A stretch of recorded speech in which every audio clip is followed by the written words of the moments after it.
Bon, en fait, moi je pense que mon frère doit vraiment se renseigner sur l'histoire des Grands Lacs avant de parler de ce problème. Quand vous dites que le problème de la RDC c'est Paul Kagame, je vous rappelle d'abord que les M23, quand ils ont pris les armes, ils sont entrés par Bunagana, ce n'était pas la frontière avec le Rwanda. Personne ne parle de Museveni, personne ne parle de l'Ouganda. Pourquoi? Parce que déjà cette machination politicienne qui est entrée dans le venin de chaque Congolais voit toujours Kagame, le mal. Je voudrais vous rappeler le CNDP, quand vous parlez de pourcentage des membres du M23 qui sont des Rwandais, c'est tout à fait faux. Parce que déjà, quand il y a eu l'accord du 23 mars avec le CNDP, ils se sont convenus pour le retour des réfugiés. Ils se sont convenus pour la cessation des hostilités, de discrimination qui se passent ici n'importe où.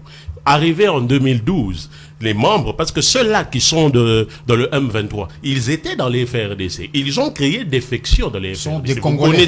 Des Congolais, vous connaissez bien Makenga. Makenga est de Massissi, ce n'est pas un Rwandais. Vous connaissez, j'ai besoin de Bissimo. Bissimo est un Mouchi, ce n'est pas un Rwandais.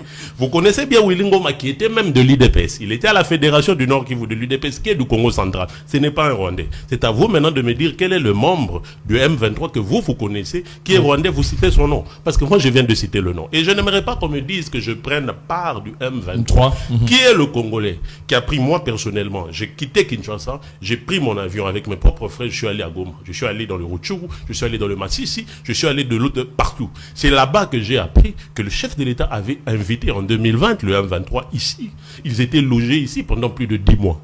Pourquoi le chef de l'État avait appelé les Rwandais? Non, il a appelé parce qu'il savait que c'était des Congolais. Si vous vous rappelez, lorsque le chef de l'État a eu le pouvoir, dans tous les camps des réfugiés, il y avait une grande fête. Je vais vous donner les images. Dans le camp des réfugiés au Rwanda, il y avait une grande fête parce que le chef de l'État leur avait déjà promis le retour des réfugiés. Après quelques temps, vous le savez très bien, parce que nous avons importé le problème qui existait au Rwanda, entre les Tutsis et les Hutus.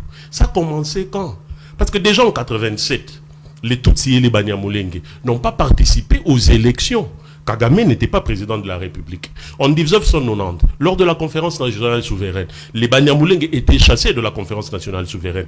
Kagame n'était pas au pouvoir. Et cette affaire de discrimination a commencé même depuis 62. Depuis 62-63. C'est le problème où ça a commencé. Kagame était encore bébé dans le camp des réfugiés.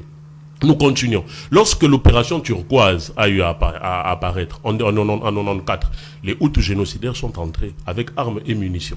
Etienne Tshisekedi l'avait dit, il fallait qu'on leur envoie, selon la loi internationale, à plus de 150 km de la frontière. Ils n'ont jamais été là. Beaucoup étaient au niveau du camp de réfugiés de Mugunga.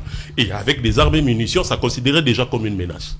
C'est pour cela qu'automatiquement, M. Paul Kagame avait réagi. Je n'aimerais pas entrer dans ces détails-là. Et ça a commencé à partir du RCD. C'était les mêmes revendications. Même le MLC a pris les mêmes revendications pour les EMA dans les niveaux de l'Ituri. Vous ne parlez pas de ça. Et pourtant, même Jean-Pierre Mbemba est là. Il connaît très bien cette histoire.